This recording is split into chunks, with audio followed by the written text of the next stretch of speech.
오늘 골로새서 이 말씀을 가지고 믿음의 열매는 넘치는 감사입니다. 믿음의 열매는 넘치는 감사입니다. 라는 제목을 가지고 말씀의 은혜를 함께 나누기 원합니다. 서로 인사할까요? 사랑합니다. 축복합니다.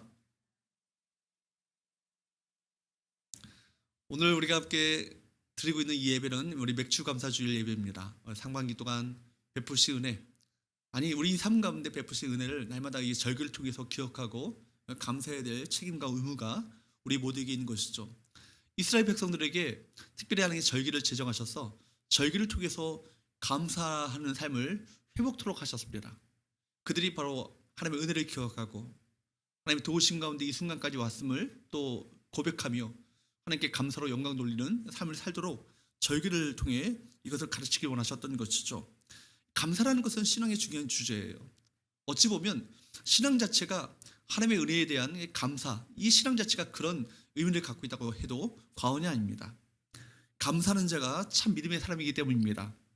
감사는요, 믿음 없이 가능하지 않죠. 모든 상황 가운데 좋을 때는 감사할 수 있겠지만 좋지 않은 어떤 상황 가운데 처한다 할지라도 감사할 수 있는가? 그것은요, 믿음의 사람만 가능한 것입니다. 비록 내가 처한 상황 자체가 좋지 않고 어떻게 보면 남들이 볼 때 불행한 상황인 것처럼 보인다 할지라도 믿음의 사람들은 뭐예요? 믿음의 눈이 열림으로 말미암아 이 모든 것을 합력하여 반드시 선을 이루신다. 그 하나님의 섭리를, 하나님의 계획하심을 믿고 알기 때문에 바로 믿음을 가지고 주 앞에 감사하는 건 아니겠습니까? 여전히 우리 안에 문제가 있고 염려, 걱정, 근심거리가 있지만 여러분, 감사할 수 있다는 것은 그 사람 정말 하나님 신뢰하는 사람입니다. 그 사람 정말 하나님을 의지하는 사람입니다. 그렇기 때문에 하나님께서 하셨고 또 하나님께서 하고 계시고 앞으로도 하나님께서 행하실 것을 믿고 고백하기 때문에 믿음을 가지고 감사할 수 있는 것이죠. 여러분, 오늘 바로 이 말씀을 기록하고 있는 이 골로새서가 어떤 서신입니까? 바울이 옥중 가운데, 감옥 가운데 썼던 그 편지가 이 골로새서예요. 여러분, 이 골로새서 감옥 가운데 썼던 편지 가운데 골로새 교인들에게 감옥에 쓰는 편지 가운데 이 바로 명령하고 있는 것은 뭐냐면 너희가 감사하는 자가 되라는 얘기죠. 감사를 노래하고 있고요, 감사를 명하고 있습니다. 그 얘기는 우리의 처한 상황과 상관없이 우리가 해야 할 마땅한 믿음의 반응은 뭐야? 감사라는 거예요. 또 오늘 특별히 오늘 말씀 가운데 감사가 넘치는 삶을 살아가는 것이 우리 신앙의 최고조의 삶을 살아가는 것입니다. 본문은 짧은 구절이지만 신앙의 단계를 잘 소개하고 있습니다. 우리가 예수 그리스도를 주로 영접함으로 말미암아 신앙의 뿌리가 내리는 단계, 또 믿음으로 세움을 받는 단계, 나중에는 믿음의 열매가 맺어짐으로 말미암아 넘치는 감사가 나오는 단계, 이 단계적으로 이렇게 본문은 우리 가운데 그려주고 있죠. 결국 우리 안에 믿음의 열매가 맺어짐으로 말미암아 감사가 회복되어지고 감사가 넘치고 우리 모두가 감사하는 자로 우리의 존재를 그렇게 규정하며 살아가시는 귀한 은혜가 우리 모두에게 있게 되기를 주님으로 축복합니다. 세 가지 말씀을 통해서 함께 하나님의 말씀의 은혜를 함께 나누기 원하는데요. 첫 번째, 따라할까요? 예수님과의 관계를 파괴하라. 누구와의 관계예요? 예수님과의 관계예요. 신앙은 어쩌면 바로 주님과의 관계입니다. 그죠? 우리가 어떤 교리적인 지식을 알고 그것을 긍정하고 그거보다 더 높은 차원의 어떤 신앙의 핵심이 있는데 그것은 바로 주님과의 내가 관계 가운데 있는가, 친밀한 관계 가운데 있는가, 주님과 동행하는 삶을 살고 있는가, 이것이 중요한 것이죠. 그렇기 때문에 6절 말씀에 보면 이렇게 말씀합니다. 그러므로 너희가 그리스도 예수를 주로 받았으니 그 안에서 행하되. 여기서 주는 누구십니까? 예수 그리스도시죠. 여러분, 오직 한 분 예수 그리스도십니다. 우리가 충성하고 우리가 따라야 할 분은 오직 예수 그리스도십니다. 너희가 그리스도 예수를 주로 받았으니, 여러분, 예수 그리스도와 확실한 관계를 맺으셨습니까? 바울의 신앙의 가장 근본적인 단계가 뭐라고 말하고 있습니까? 너희가 그리스도 예수를 주로 받았으니, 예수 그리스도와 확실한 관계를 맺었는가? 그래서 우리가 말하는 주 예수 그리스도라는 말은 그 당시에 신은 고백입니다. 예수는 주시오, 예수는 그리스도시라는 고백 아니겠어요? 그 당시에 여러분, 신약성경이 쓰여졌던 그 당시에 1세기에 그리스도인들이 어떤 살아가던 그 시대는요, 주는 하나밖에 없습니다. 누굽니까? 가이사입니다. 여러분, 로마의 황제가 주로 고백되어졌던 그런 시대 아니겠어요? 그런데 그 초대교회 1세기 그리스도인들은요, 원형 경기장에서 맹수의 어떤 그런 그 굶주린 맹수들이 들끓는 그 위협 앞에서도 뭐라고 고백합니까? 예수가 우리의 유일한 주시이다. 예수가 우리의 진정한 주님이시다가 생명을 걸고 목숨을 걸고 고백했던 것이 바로 주 예수 그리스도예요. 그러니까 여러분, 주 예수 그리스도라고 우리가 입을 열어서 우리가 말할 때 이것은 엄청난 신앙의 고백이 담겨져 있는 거예요. 세상의 그 어떤 것도 우리의 주가 아닌 예수 그리스도가 우리의 주님이시다. 예수가 우리가 구약에서 성경에서 약속하였던 그 바로 그리스도시고, 예수가 바로 우리 인생 가운데 참된 주님이시다. 그러니까 여러분, 그 1세기 당시, 지금은 세례를 아무나 우리 믿고 쉽게 고백하면 세례를 주지만 1세기 당시에는요, 여러분, 그 그리스도를 생명을 열고 내가 주님이라고 고백하는 자들에게 세례를 베풀었음을 여러분 기억해야 합니다. 여러분, 인생 가운데 바로 다시 한번 우리가 신앙생활을 가운데 제일 먼저 확인해야 될 것은 있다면 바로 주 예수 그리스도, 예수님을 참으로 내 인생의 주님으로 모셔드렸는가? 예수님을 바로 그리스도로 고백하며 그 바로 주님께 내 인생을 의탁하며 신뢰하며 주 앞에 맡기는 인생을 살아가고 있는가? 여러분, 그러므로 신앙의 핵심은 뭡니까? 언제나 주 예수 그리스도예요. 지금 바울은요, 단순히 우리 골로새서 신자들에게, 성도들에게 바로 예수를 믿는가 정도, 단순히 예수를 믿는가 그걸 묻지 않습니다. 진정으로 마음에 예수 그리스도를 주님으로 모셔드렸는가, 내 마음의 주인으로 모셔드렸는가, 그걸 묻고 있는 것입니다. 형식적으로 내가 믿는 것이 아니라 예수 그리스도와 함께 살고 있는가, 그 안에서 거하고 있는가, 그 안에서 행하고 있는가, 그분과 함께 동행하고 있는가. 완전하지 않지만 주님과 함께 동행하며 주님과 함께 믿음의 발걸음을 한 걸음씩 내딛는 것이 참으로 중요하죠. 그러므로 이 근본적인 단계가 굉장히 중요하고, 바로 이것이 예수님을 바로 내 인생 가운데 주님으로 모셔드리고 주님으로 고백할 수 있다면 이 사람은요, 어마어마한 축복의 단계에 들어서게 되는 것입니다. 예수를 영접하는 자들에게 어떤 약속이 주어집니까? 요한복음 1장 12절 말씀을 보도록 할까요? 시작. 영접하는 자 곧 그 이름을 믿는 자들에게는 하나님의 자녀가 되는 권세를 주셨으니. 여러분, 예수를 바로 주님으로 영접하는 자들에게는 그냥 하나님의 자녀가 되는 정도가 아니라 뭐라고요? 하나님의 자녀가 되는 권세를 받게 되었다. 이 권세는 어떤 권세입니까? 어둠의 권세를 파하는 권세죠. 여러분, 이 자녀의 권세는 어둠의 권세를 이기는 권세입니다. 더 이상 어둠에 눌려있지 않고, 더 이상 미신과 온갖 귀신에게, 저주에게 묶여있지 않고 하나님의 자녀로서 당당하게 이 세상 가운데 빛 가운데 살아가게 되어주는 권세예요. 그러므로 우리 자신에게 진지하게 물어봐야 할 것입니다.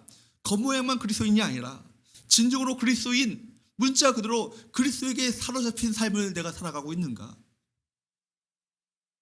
우리 안에 여러분 예수 그리스도의 생명이 있습니까? 예수 그리스도께서 우리 가운데 공급하시는 생명력을 가지고 이 세상을 살아가고 계십니까? 그래서 믿음의 출발에서 제일 먼저 해야 할 일은 우리 안에 생명이 있는가? 이것을 점검하는 것입니다. 고린도후서 13장 5절 말씀에 보면 이렇게 말씀하고 있습니다. 고린도후서 13장 5절 말씀을 같이 읽어보도록 할까요? 시작. 너희는 믿음 안에 있는가? 너희 자신을 시험하고 너희 자신을 확증하라. 예수 그리스도께서 너희 안에 계신 줄을 너희가 스스로 알지 못하느냐? 그렇지 않으면 너희는 버림받은 자니라. 우리 안에 예수 그리스도를 주로 모셔드리지 않았다면 그 사람은 버림받은 자예요. 그렇기 때문에 우리가 좀 믿음 안에 있는가 늘 우리를 확인하고 점검하고 우리를 돌아봐야 할 것입니다. 우리 자신을 그로 통해서 확증해야 할 것입니다. 예수 그리스도께서 우리 안에 계시는가? 예수 그리스도께서 우리 안에 주님으로 좌정하시고 내 삶을 통치하시고 다스리고 계시는가? 이 말 가운데 시험하라는 말은요, 자신의 모습을 진지하게 되돌아보라는 것입니다. 그리고 너희 자신을 확증하라. 이 확증하다는 말은 도미카제테라는 말인데, 여러분 도키마제테라는 말인데 이 말은요 원래 재련소에서 여러분 그 순금을 정지하는 과정에 사용되는 말이에요. 그러니까 여러분 불순물을 제거하고 순수한 것을 얻는 것을 말합니다. 이어지는 예수 그리스도께서 너희 안에 계실 줄을 너희가 스스로 알지 못하느냐? 그렇지 않으면 너희는 버림받은 자니라. 이 말씀은요, 예수 그리스도가 내 안에 있다는 확실한 증거를 스스로 가지고 있는가? 여러분, 그래서 주께서 말씀하시기를 요한복음 15장 5절 말씀에 이렇게 우리에게 말씀하고 계십니다. 읽어보도록 할까요? 시작. 나는 포도나무요 너희는 가시라. 그가 내 안에 내가 그 안에 거하면 사람이 열매를 많이 맺나니 나를 떠나서는 너희가 스스로 아무것도 할 수 없습니다. 이 말씀에서 우리가 신앙의 핵심을 발견할 수 있습니다.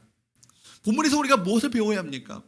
우리는 신앙생활에서 가장 배워야 될 첫 번째는 바로 주님을 우리 마음 가운데 주님으로 모셔드렸다면 주님과 함께하는 삶을 살아가는 거예요. 주님과 함께하는 법을 배워야 합니다.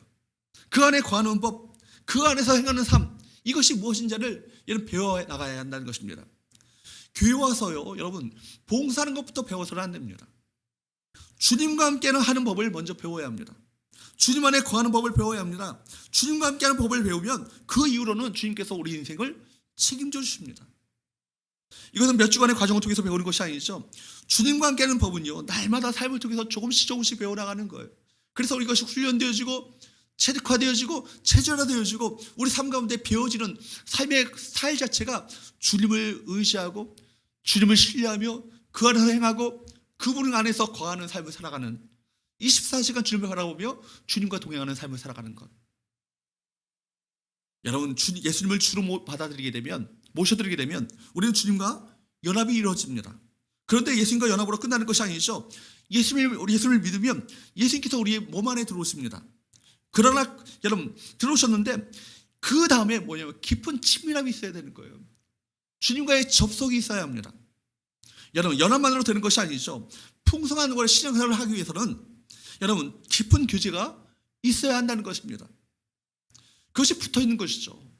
붙어있는다는 것은 주님과 긴밀한 교제 가운데 접속되어지고로 말미암아 주님께로부터 주님께서 공급하시는 생명을 날마다 공급받으며 살아가게 되는 거예요.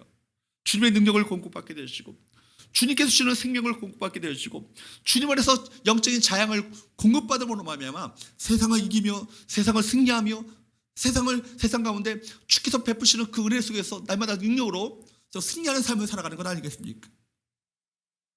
그러므로 여러분 풍성한 신앙생활 어떻게 가능합니까? 주님과의 친밀한 교제 가운데 계속 거하셔야 되는 거예요. 그것이 붙어있는 것이죠.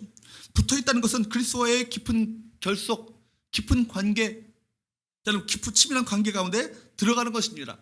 신자는 포도나무 대신 주님께 붙어있는 존재예요.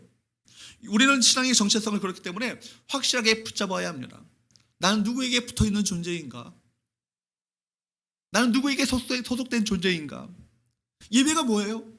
예배가 우리 소속을 확실히 다시 한번 점검하는 시간이 이 예배 시간 아니겠습니까? 나는 누구에게 속한 자인가?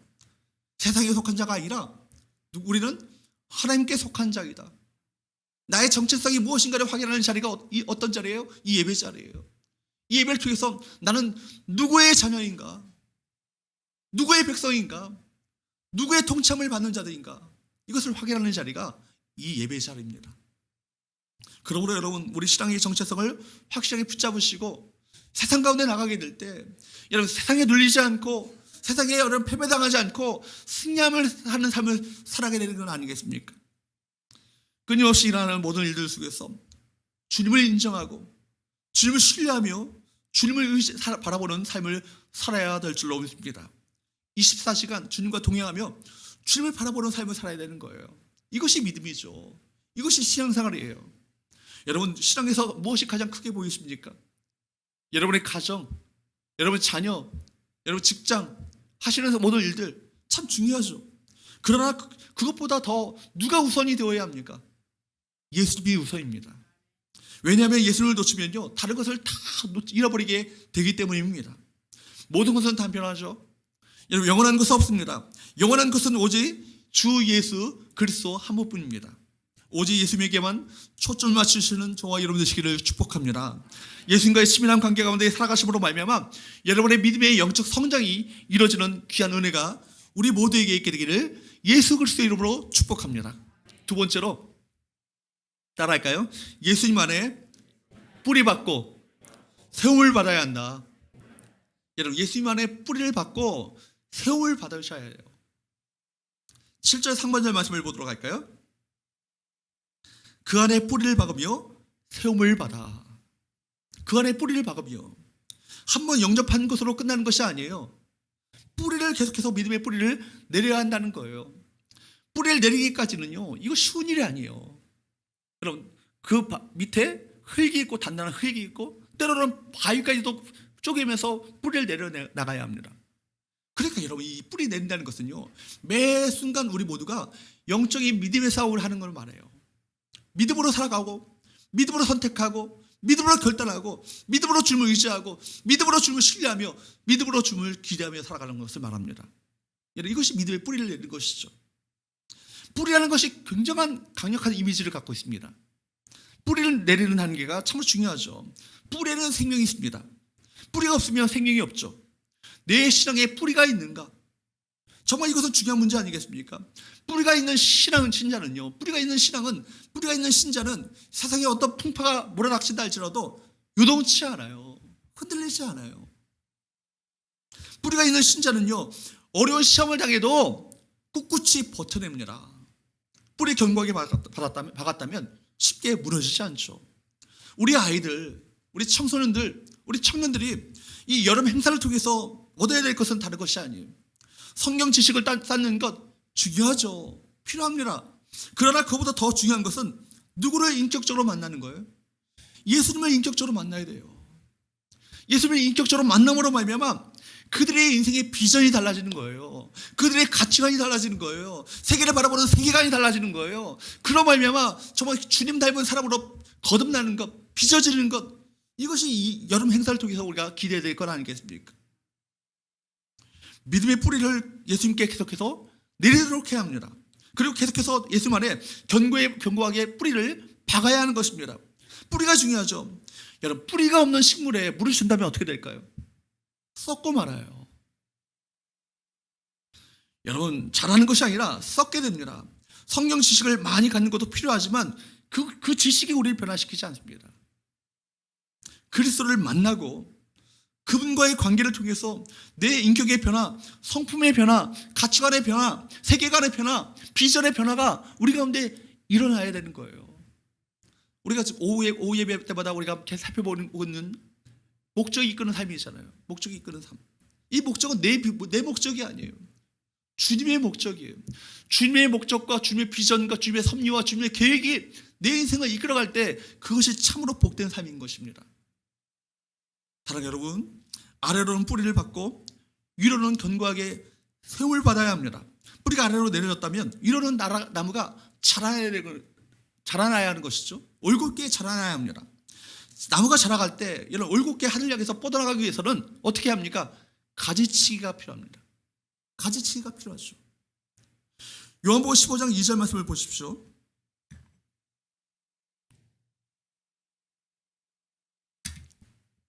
(15장 2절) 말씀에 보면 이렇게 말씀하고 있습니다. 한번 천천히 읽어보도록 할까요? 시작. 물은 내게 붙어있어 열매를 맺지 아니하는 가지는 아버지께서 그것을 제하여 버리시고 무릇 열매를 맺는 가지는 더 열매를 맺게 하려 하여 그것을 깨끗하게 하시느니라.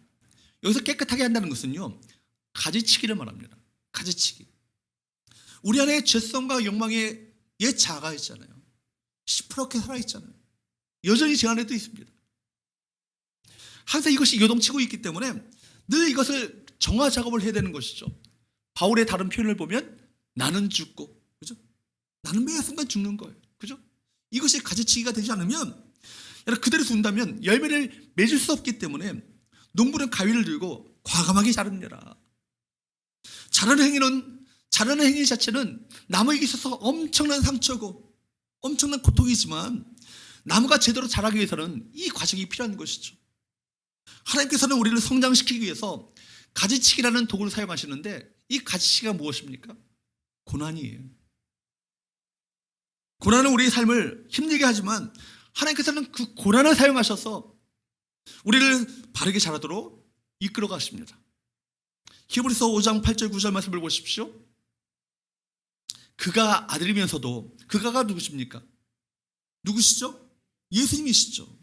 읽어보도록 할까요? 시작. 그가 아들이시면서도 받으신 고난으로 순종함을 배워서 온전하게 되셨은즉 자기에게 순종하는 모든 자에게 영원한 구원의 근원이 되시고, 하나님의 아들이신 예수님조차도 받으신 고난을 통해서 무엇을 배우셨어요?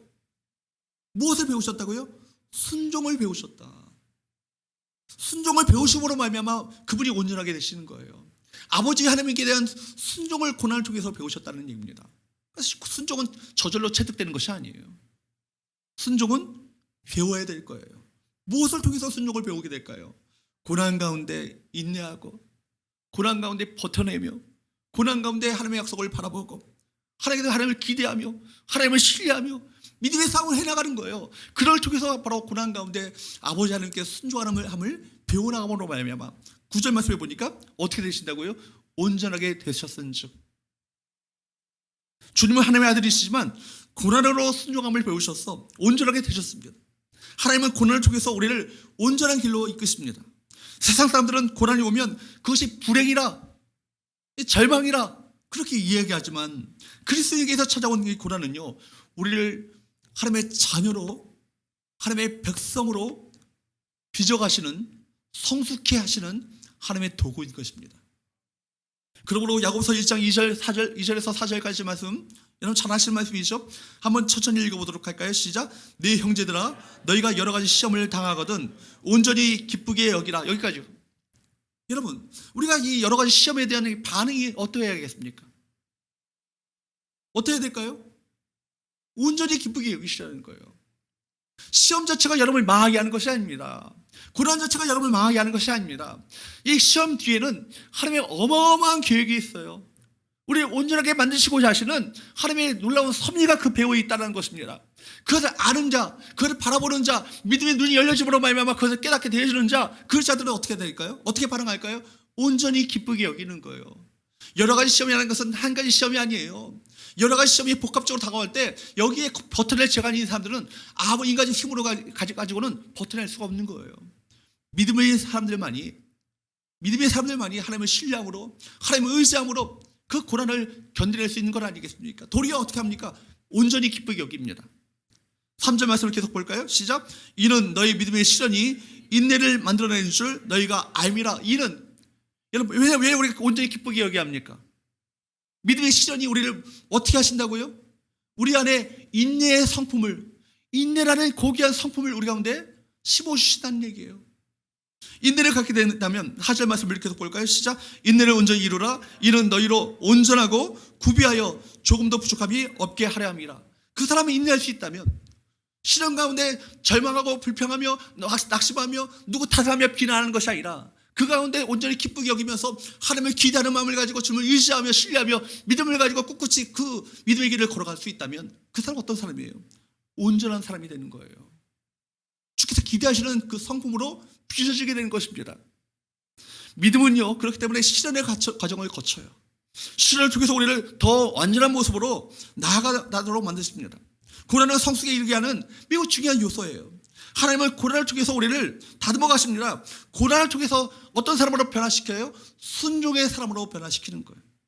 고난을 통해서 믿음의 눈이 열리게 합니다. 그래서 우리 안에 있는 불필요한 모든 것을 제거하시고 깨끗하게 하십니다. 그것을 제거하지 않으면 우리가 온전한 하나님의 사람으로 빚어질 수가 없는 거예요. 고난을 통해서 연단된 믿음으로 굳건하게 세움을 받게 되는 것입니다. 그렇다면 여러분 인생 가운데 고난이 필요해요? 필요하지 않아요? 필요해요? 필요하지 않습니까? 필요합니다. 다 필요해요. 광야 학교를 통과하게 만드시는 이유는 광야 학교를 통해서 가난을 주시기 위해서 광야 학교를 통과하게 만드시는 거예요.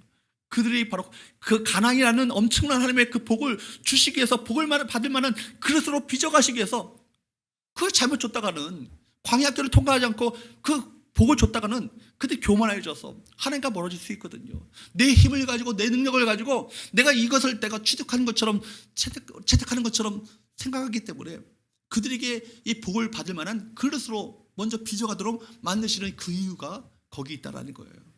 그렇다면 학교에서 해야 될 일은 무엇일까요? 인내하는 거예요. 믿음으로 인내하는 거예요. 내 힘으로 인내하는 것이 아니라 믿음으로 인내하는 거예요. 믿음으로 인내할 때는요, 여러분 주님 바라보면서, 주님을 신뢰하면서, 주님을 의지하면서, 주님을 기대하면서 인내하는 거예요. 하나님, 이 광야 또한 나에게 허락하신 하나님의 놀라운 섭리 가운데 한 부분임을 저는 고백합니다. 이 광야 또한 내게 필요한 은혜임을 고백합니다. 모든 것을 합력하여서 선을 이루실 하나님을 내가 기대하겠습니다. 이런 믿음을 가지고 인내할 때 결국 그 사람 어떻게 해요?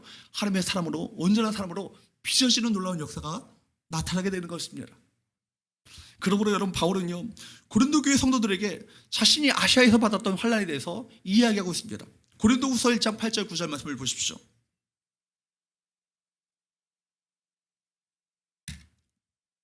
천천히 읽어보도록 할까요? 시작. 형제들아, 우리가 아시아에서 당한 환난을 너희가 모르기를 원하지 아니하노니 힘에 겹도록 심한 고난을 당하여 살 소망까지 끊어지고. 여기까지 한번 보세요. 그들이 아시아에서, 바울 일행이요, 아시아에서 복음을 전하다가 엄청난 고난을 받았어요. 엄청난 환난 가운데 그들이 처하게 됩니다. 그래도 이 환난이 어떤 환난이냐면 힘에 겹도록 심한 고난을 당하여서 이제 살 소망까지 끊어졌다. 어떻게 고백했을까요? 여기까지인가 보다. 우리 인생 자체가 이렇게 끝나나 보다. 아마 이런 생각을 품었을 것 같아요. 이제 고난이 우리를 이제 죽게 만드는구나. 살 소망이 끊어졌다는 것은 여러분 엄청난 고난이에요. 그런데 보십시오. 9절 말씀을 보십시오. 계속 한번 볼까요? 시작. 우리는 우리 자신이 사형 선고를 받은 줄 알았으니 이는 우리로 자기를 의지하지 말고 오직 죽은 자를 다시 살리시는 하나님만 의지하게 하심이라. 왜 살 소망까지 끊어지는 힘에 겹도록 심한 고난을 당하게 되었는가? 사형 선고를 받게 되는 그런 것처럼 느껴지는 이 엄청난 심한 고난이에요. 그런데 믿음을 가지고 바라보게 되니까 기도하는 가운데 깨닫게 된 거예요. 어떻게 해요? 이는 왜냐하면 이 고난을 왜 내게 허락하셨는가? 우리로 누구를 의지하지 말고, 자기를 의지하지 말고, 내 힘, 내 능력, 내가 갖고 있는 어떤 자원, 그거 의지하지 말고 오직 누구만 의지하도록 죽은 자 가운데서 다시 살리시는, 부활시키시는, 회복시키시는, 소생시키시는 그 하나님만 의지하도록 만드시기 위해서 우리에게 고난을 허락하셨다. 바울이 이렇게 기도하는 가운데 깨닫게 된 거예요. 사람이 살만할 때는요, 생명이 이토록 되지 않을 때는 자기 지혜와 자기 생각을 가지고 몸부림칩니다.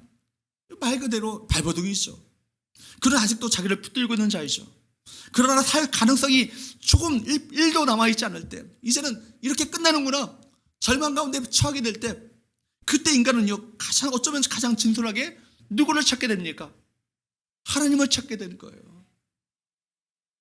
내 힘을 가지고 살아갈 수 없거든요. 내 가능성을 가지고, 내가 있는 가능성을 가지고는 바로 이 난관을 극복할 수 없거든요.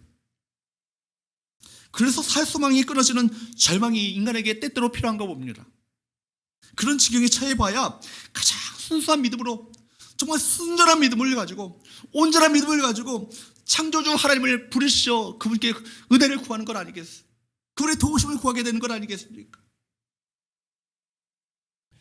다윗의 그 주옥 같은 시편은요, 사망의 음침한 골짜기에서 나왔어요. 사망의 음침한 골짜기를 다닐지라도 해를 두려워하지 않을 것은 주께서 나와 함께 하심이라. 그죠? 원수들이, 대적들이 전쟁이 일어나는 날을 치료할지라도 그 안에서 내가 안연하리로다가 태어나겠다. 이 고백이요, 여러분 가장 살수망이 끊어지는 사형 선고를 받은 것처럼 느껴지는 그 상황 가운데 이런 아름다운 주옥 같은 시편들이 나왔다는 거예요.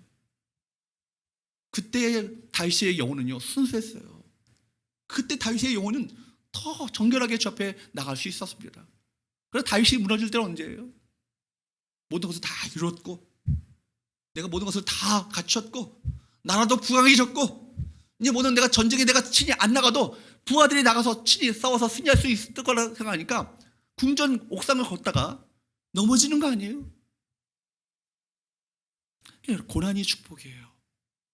고난을 통해서 우리가 순종함을 배우게 되어지고 인내의 성품이 만들어지게 되어지고, 그로 말미암아 하나님을 온전하게 신뢰하고 의지하며 주를 붙잡게 될 수 있다면 그 신앙 정말 귀한 신앙 아니겠습니까? 그 복 받은 거 아니겠어요? 이게 진짜 복 아니겠어요? 이게 진짜 복이에요. 세상에 여러분 부귀영화가 복이 아니라 정말 주님을 붙잡을 수 있다면, 복의 근원 대신 주님을 붙잡을 수 있다면 그것이 그 사람 참 복된 사람인 것입니다. 바울은 그렇기 때문에 고린도후서 12장에서 이렇게 말해요. 읽어보도록 할까요? 시작. 내가 약할 그때 곧 강함이니라. 내가 연약하심으로 말미암아 내 능력을 가지고 아무것도 할 수 없어요. 주님만 의지해요. 주님만 신뢰해요. 주님만 바라고 있습니다. 주님만 붙잡고 나가겠습니다. 그때요, 여러분, 포도나무 가지가 포도나무에 붙어있을 때 그 포도나무를 통해서 생명력을 공급받게 되는 것처럼 우리가 약할 그때 주님 붙잡게 된다면 모든 것 위에 더 크신 주님, 세상보다 더 사이즈보다 더 크신 하나님의 그 놀라신 능력을 우리가 덧입게 되는 건 아니겠습니까? 약할 때 강함 되시는 주님과 함께 할 때 우리는 세상을 이기는 믿음으로 살아갈 수 있는 것입니다. 자신이 너무나도 무력하고 연약한 자라는 것을 철저하게 깨달을 때야 비로소 여러분 우리 힘이 되시는 방패가 되시는 하나님을 신뢰하게 됩니다. 그때야 비로소 우리 믿음이 굳건하게 견고하게 세워지게 되는 거예요. 믿음이 굳게 서게 됩니다. 그때 믿음의 성장이 있게 되는 거예요. 사랑 여러분, 어려운 가운데 계신 분이 계십니까? 내 힘을 가지고 어쩔 수 없는 것처럼 느껴지는 그 상황 가운데 처한 분이 계십니까? 주님을 찾으시기를 축복합니다. 주님을 붙잡으십시오. 온전하게 주님을 붙잡고 나가게 될 때 약할 때 강함 되시는 주님, 그분의 능력 가운데 이 세상을 이기는 그 고난을 뚫고 돌파하는 믿음으로 굳건하게 세우게 될 줄 믿습니다. 세 번째 마지막으로, 그러므로 여러분 따라할까요? 믿음으로 감사함을 넘치게 하라. 여러분 7절 말씀을 계속 보도록 합니다.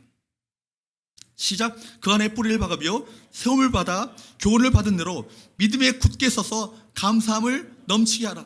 그러니까 신앙이요, 뿌리를 내리고 세움을 받아 여러분 받은 말씀대로 믿음이 성장해 나가게 되면 언젠가 열매를 맺게 되죠. 믿음은 열매를 맺게 되어 있어요. 어떤 열매일까요? 어떤 열매일까요? 감사의 열매죠. 감사의 열매를 맺는 거예요. 감사의 열매를 맺을 때 하나 둘 열리는 것이 아니라 감사가 넘치는 열매를 맺게 돼요.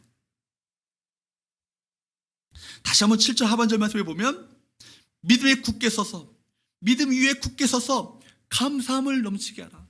그러니까 감사가 넘치는 것은요, 그냥 되는 게 아니에요. 감사를 연습하십시오. 감사를 행하십시오. 여러분 아무리 제가 잔소리해도 여러분 감사가 넘치지 않아요. 근데 정말 여러분 어떤 상황에서도 감사로 반응할 수 있는 사람, 감사가 넘치는 삶을 살게 되는 사람은요, 바로 믿음으로 위에 서서 믿음 가운데 살아가게 될 때 감사가 넘치는 삶을 살게 된다는 것입니다. 뿌리를 내리고 세움을 받아 자라가면 믿음이 굳건하게 세워지죠. 그러면 열매가 맺어지게 되는데 어떤 열매라고요? 감사의 열매고요. 그 감사의 열매가 특히 어떤 감사예요? 넘치는 감사예요. 믿음이 뭐예요? 믿음이 무엇일까요? 믿음은요, 우리 보는 눈을 변화시켜요. 믿음이 굳게 서서라는 것은 무엇입니까? 이제는 믿음의 세계 안에서 모든 것을 바라보는 거예요. 믿음의 시각을 가지고 세상을 바라보는 것입니다. 믿음의 시각을 가지고 고난을 바라보고 믿음의 시각을 가지고 내가 처한 상황을 바라보는 거예요.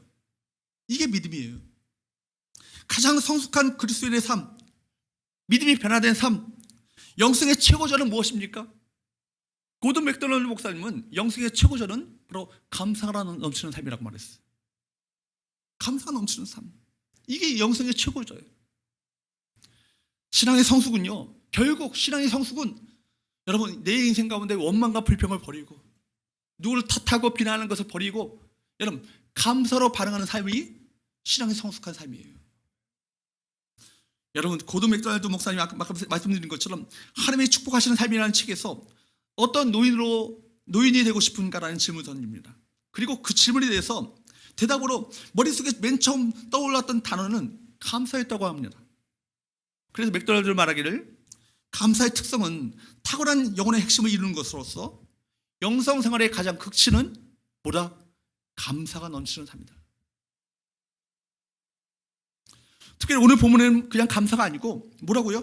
감사함이 넘쳐 흐르게 하라는 거예요. 중랑청이 범람에서 제방을 뚫고 제방을 넘쳐서 범람함으로 말미암아 넘쳐 흐르는 것처럼, 마치 그런 것처럼 감사가 우리 삶 가운데 넘쳐 흘러내야 된다는 거예요. 놀랍지 않으세요? 이 골로새서 이 서신서가 어디에서 써졌는데 바울이 감옥 가운데 쓰는 이 편지예요. 그런데 골로새 교인들에게 편지하기를 너희 나도 지금 감옥 가운데 있고 너희도 많은 환난과 핍박과 어려움이 있지만 그럼에도 불구하고 너희가 어떻게 해야 된다. 감사함이 넘치도록 하라고 그렇게 명하고 있는 것입니다. 그래서 존 맥거더 목사님은 이런 얘기를 했어요. 어려운 상황 때문에 사람은요 어려운 상황 때문에 망하는 것이 아니라 어려운 상황에 대한 반응으로 망하게 된다는 거예요. 이스라엘 백성들이요 여러분 광야에서 망한 이유가 다른 게 아니에요. 광야에서 아무것도 없었기 때문에 망한 것이 아니에요. 광야 환경에 대한 그들의 반응 때문이었죠. 원망과 불평 그리고 그 속에서도 하나님의 은혜가 있었음에도 불구하고 여전히 원망과 불평으로 일관했어. 결국 오직 약속의 땅에 누구만 들어갑니까? 하나님의 주신 땅에 대한 악평을 했던 10명의 그 정탐꾼들은 다 광야에서 망하고 맙니다. 그러나 오직 두 사람만 믿음의 언어를 말했죠. 누구예요? 여호수아와 갈렙이잖아요. 하나님의 주신 땅은 복되다고 하나님은 우리에게 축복을 주셨다고 오히려 어떤 그런 똑같은 상황을 보고 똑같은 상황을 바라봤음을 불구하고 10명의 정탐꾼과 2명의 정탐꾼의 어떤 시각이 달랐어요. 이 사람들은요 인간의 이성을 가지고 바라봤죠. 그 땅을 바라보니까 우리는 이 땅을 이길 수 없어. 이 땅의 거민들을 이길 수 없어. 그러나 믿음의 언어를 가지고 믿음을 가지고 주님을 신뢰하며 바라봤던 이들은 누가 우리와 함께 하신다는 것을 깨달았어요. 하나님이 우리와 함께 하신다는 것을 깨닫기 때문에 그들은 우리의 밥이라고요.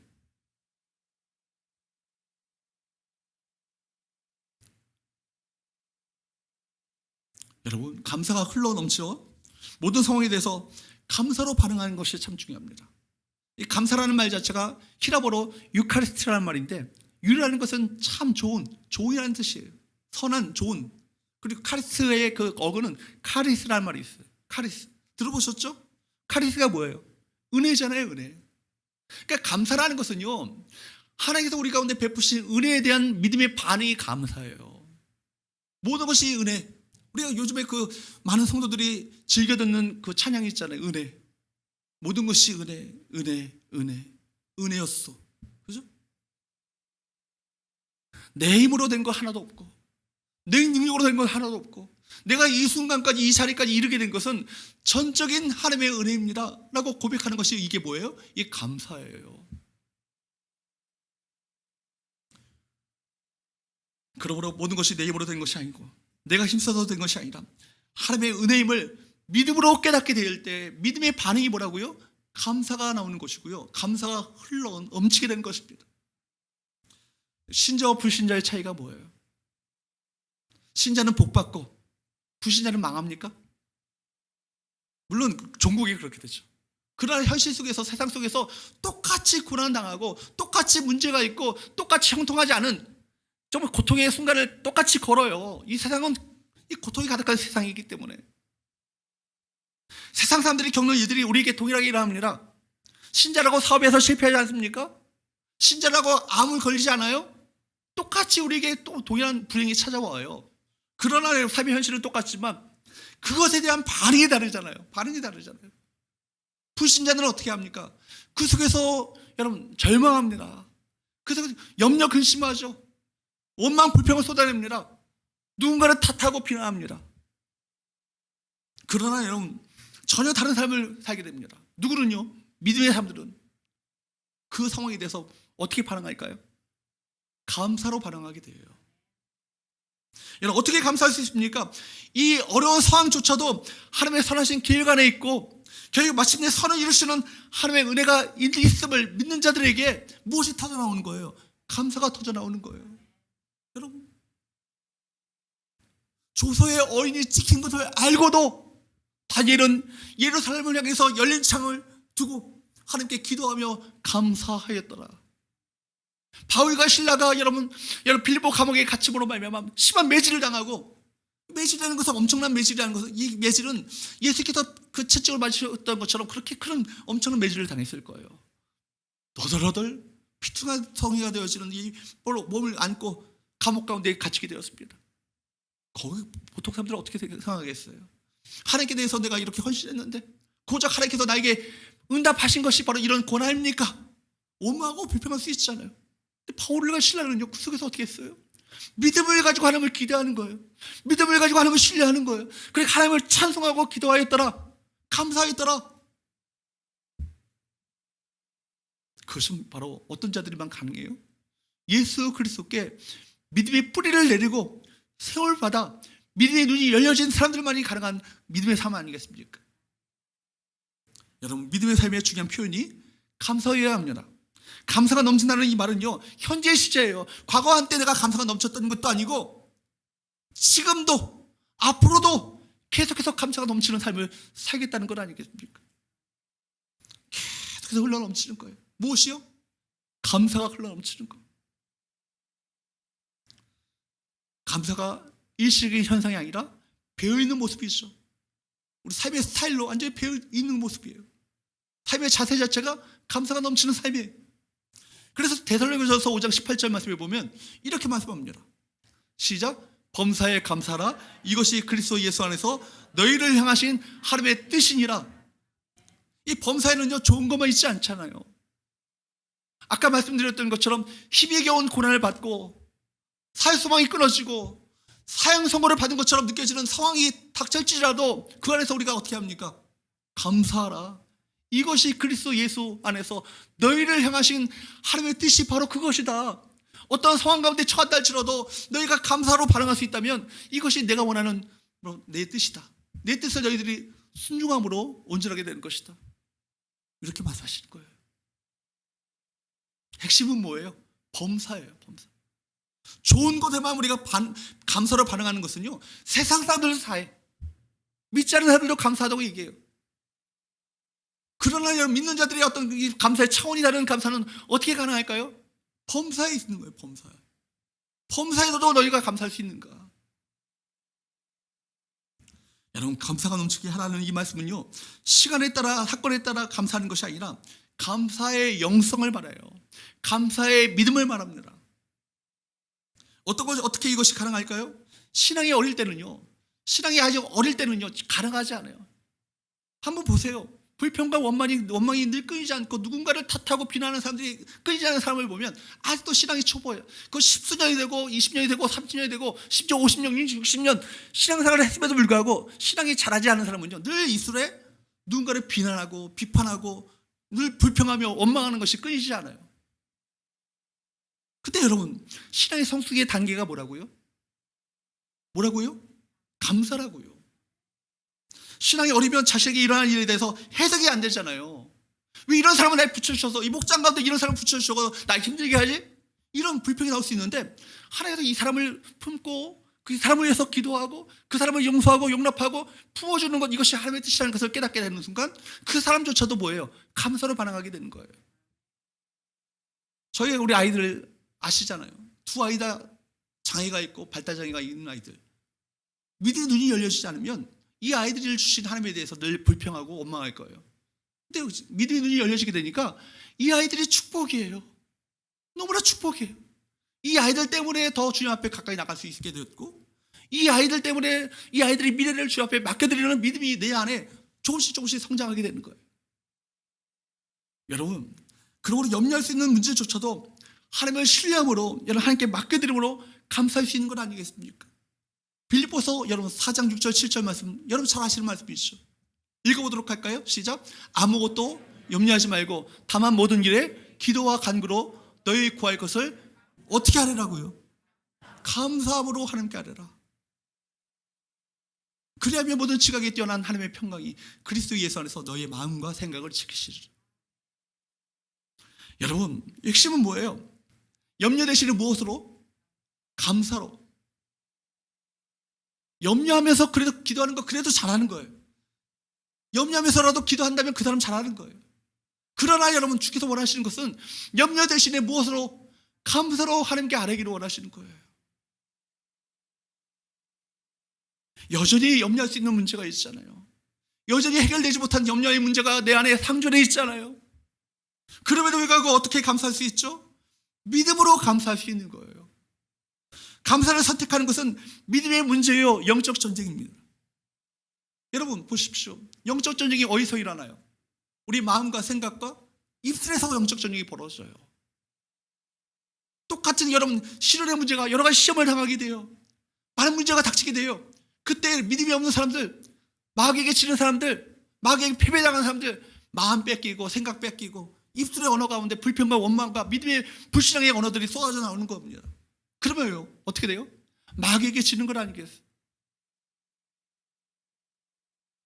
염려한다는 것은 뭐예요? 왜 염려할까요? 내가 다룰 수 없는 수준의 문제가 내 안에 터졌다는 건 아니겠어요? 내 힘으로 어쩔 수 없는 어떤 문제가 내 안에 터지니까 그것 때문에 염려하는 건 아니겠어요? 그러면 답은 하나예요. 어떻게 되죠? 어떻게 해야죠? 하나님께 맡겨야죠. 내 힘보다 더 크신 하나님께 이 문제를 맡겨드려야 되지 않겠어요? 그럼 맡긴 만큼 책임져주시는 하나님의 은혜가 우리 가운데 임하는 거 아니겠어요? 하나님의 평강이 우리 가운데 임하는 건 아니겠습니까? 그때 여러분 감사함으로 반응하셔야 되는 거예요. 주님, 이 문제 또한 주께서 선하신 길로 인도하여 쉴 것을 내가 믿고 감사합니다. 그럴 때 그리스도 예수 안에서 우리 마음 가운데 물밀듯이 찾아오는 것이 뭐예요? 평강의 은혜예요. 염려의 문제가 있는데도 불구하고 그 사람 감사함으로 평강을 유지할 수 있다면 그 사람이 이미 영적 전쟁에서 이긴 사람이에요. 여러분, 해답은 하나밖에 없죠. 기도하는 거죠. 기도할 때 특별히 어떻게 기도하라고요? 감사함으로 하나님께 기도하라. 저 바울의 시편을 보면서 놀라워요. 바울의 시편이래요. 다윗의 시편을 보면서 놀라워요. 다윗의 시편 가운데 처음에는요 절박한 마음을 가지고 하나님께 나와요. 주여 어찌하여 나를 버리시나이까? 어찌하여 내 기도에 침묵하시나이까?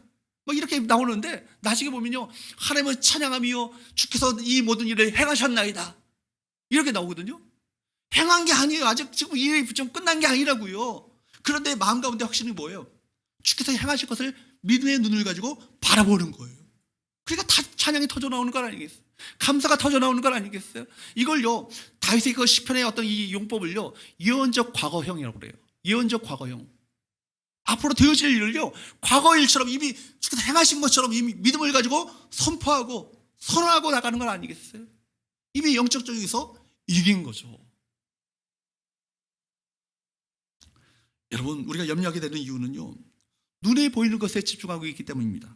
눈에 보이는 것에 의해서 흔들리지 않고 눈에 보이지 않는 것을 내가 쫓겠다는 결단 자체가 여러분 이 믿음이고요 이것이 기도입니다. 그러니까 기도가 뭐예요?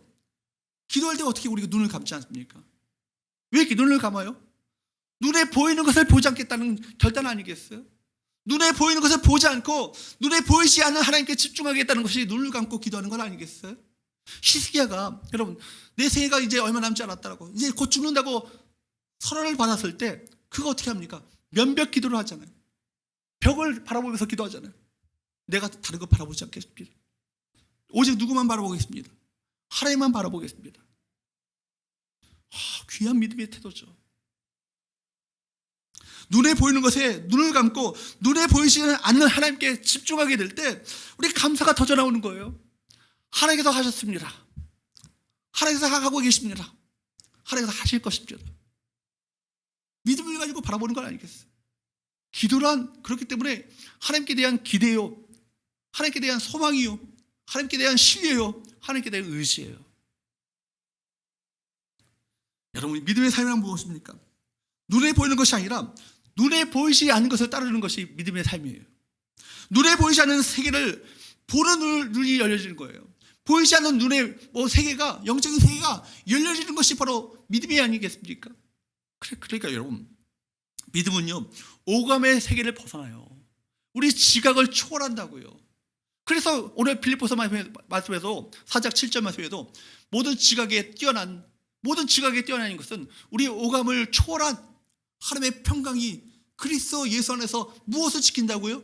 너의 마음과 너의 생각을 지키시리라. 내 생각과 내 마음 가운데 하나님의 평강이 임하였다면 그 사람은 어떤 사람이라고요?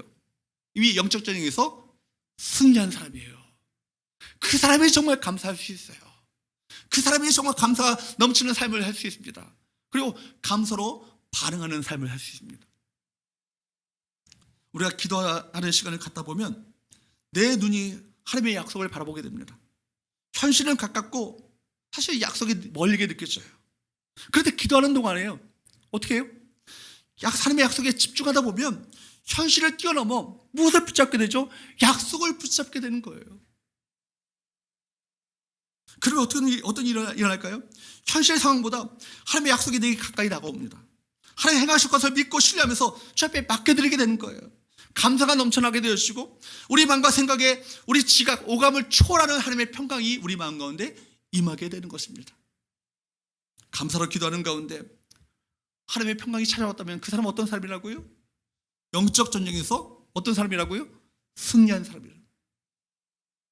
사랑하는 여러분, 그런 감사는요 영적 전쟁이에요. 감사를 선택하는 것은, 매 순간 감사를 선택하는 것은 믿음의 싸움이에요. 발달장애 두 아이들, 한 명도 아니고 두 아이들 바라보면서 매 순간마다 인간적인 눈을 보면 낙심이 찾아와요. 얘네들 우리가 죽고 나면, 부모가 죽고 나면 얘네들 인생을 누가 책임지지? 마귀가 그런 생각을 넣었거든요. 그러나 여러분, 믿음의 눈을 가지고 바라보면 하나님께서 주신 아이들이고 하나님께서 책임지신다. 믿음이 확 열려지게 되는 거예요. 주님 감사합니다. 하나님 은혜를 믿고 감사합니다. 감사는 우리 삶을 부유하게 해요. 한번 감사를 해보시기 바랍니다. 지금 내가 가진 것이 귀한 줄을 알게 됩니다. 감사는 우리가 추구의 목적입니다. 목표입니다. 감사는 아무나 하는 것이 아니에요. 내가 가지고 있는 것이 얼마나 귀중한 것인가를, 이것이 얼마나 귀한 하나님의 은혜인지를 깨닫는 사람만이 감사할 수 있다는 거예요. 감사는 영성의 클라이맥스예요. 믿음의 클라이맥스예요. 가만히 생각해 보십시오. 하나님께서 우리에게 주신 것이 얼마나 많습니까? 더 많이 주어져야 행복할까요? 그렇지 않아요. 더 많이 주어져야 우리가 행복해질 수 있는 것이 아닙니다. 이미 주신 것이 무엇인가를 바라보시고 추진복을 세워보십시오. 하나하나 살펴보십시오. 감사하다 보면 무엇을 더 달라고 하기보다도 이미 충분하다고 고백하게 될 것입니다. 그러면 이미 그 사람은 어떤 사람이에요? 승리한 사람이에요. 이미 복을 누리는 사람입니다. 사랑하는 여러분, 감사를 잃어버렸다면 감사를 회복할 수 있기를 주님으로 축복합니다. 그럼 놀라운 축복이 임할 거예요. 우리 신앙의 여정에서 어떤 단계에 와 있는지를 이 시간 진지하게 점검해 보십시오. 내가 예수 그리스도를 내 마음에 주님으로 영접해 드렸는가? 정말 주님과의 생생한 인격적인 만남을 내가 갖고 있는가? 심연한 교제 가운데 있는가? 내가 그리스도께 믿음의 뿌리를 굳건하게 내리고 있는가? 그분을 향해서 믿음의 성장이 이루어지고 있는가? 내가 그로 말미암아 믿음의 열매가 나타나 내 삶 가운데 감사가 넘치는 삶을 살고 있는가? 여러분, 감사는 뭐라고요? 영적 싸움이에요. 원망과 불평을 얼마든지 선택할 수 있어요. 염려 근심을 얼마든지 선택할 수 있어요. 두려움 가운데 쌓일 수 있습니다. 그러나 그것을 제껴놓고 내가 하나님을 신뢰함으로 내가 감사합니다. 하나님을 찬양합니다. 그것을 선택할 수 있다면 그 사람이 이미 영적 전쟁에서 승리한 자인 것입니다. 시편 27편에서 그렇잖아요. 여호와는 나의 빛이요 여호와는 나의 생명의 능력이시지 내가 누구를 두려워하리요? 누구를 무서워하리요? 여러분, 여전히 어둠 가운데 있고요. 여러분, 구원이 절실한 상황 가운데 있고요. 하루하루 살아가는 것이 힘이 급도록 심한 고난 가운데 있습니다. 그런데 다윗의 고백은 뭐예요? 하나님을 알기에, 하나님을 믿고 신뢰하기에 하나님을 찬양합니다. 여호와는 나의 빛이요 나의 구원이시니 내가 누구를 두려워하리요? 여호와는 내 생명의 능력이시니 내가 누구를 무서워하리요? 그러니까 대적들이 내 살을 먹으려고 내게로 왔다가 실족하여 넘어졌도다. 사탄 마귀가요, 우리가 절망하고 좌절하고 두려움 가운데, 절망 가운데, 낙심 가운데 그런 쌓이는 모습을 보려고 기대하고 왔다가 도리어 그 상황 속에서 하나님을 찬양하고 예비하며 하나님을 경배하며 감사하는 삶을 살고 있다면 이 사람은 내가 어떻게 할 수 없구나, 도망쳐버립니다. 사랑하는 여러분, 믿음 위에 굳게 서야 합니다. 믿음으로 살아가시기 바랍니다. 믿음으로 말미암아 감사가 넘치는 복된 삶이 여러분 가운데 펼쳐짐으로 말미암아 감사하는 자에게 더 많은 감사의 조건을 허락하시는 그 은혜를 우리 가운데 허락하시는 것. 여러분, 스펄전 목사님이 얘기하잖아요. 호롱불에 감사하는 자에게 전기불을 주시고 전기불에 감사하는 자에게 하늘의 달빛을 허락하시고 별빛이 허락하시고 별빛이 감사하는 자에게 달빛이 허락하시고 달빛이 감사하는 자에게 햇빛이 허락하시고 햇빛이 감사하는 자에게 형언할 수 없는 일곱 나라의 그 천국의 빛을 그 인생 가운데 허락하신다. 감사하는 자에게 더 감사의 복을 허락하시는 거예요. 사랑하는 여러분, 오늘부터 이 예배당문을 나서는 순간부터 내가 감사가 넘치는 삶을 살겠노라고 결단하며 나가시는 귀한 은혜가 있게 되기를 축복합니다. 매 순간 속에서 내가 범사에 감사하겠습니다. 하나님 은혜를 기억하며 감사하겠습니다. 하나님을 신뢰하며 감사하겠습니다. 하나님을 의지하며 감사하겠습니다. 하나님 행하실 것을 기대하며 감사하겠습니다. 고백하며 나가시는 귀한 은혜가 저와 여러분들 가운데 있게 되기를 주님으로 축복합니다. 기도하겠습니다.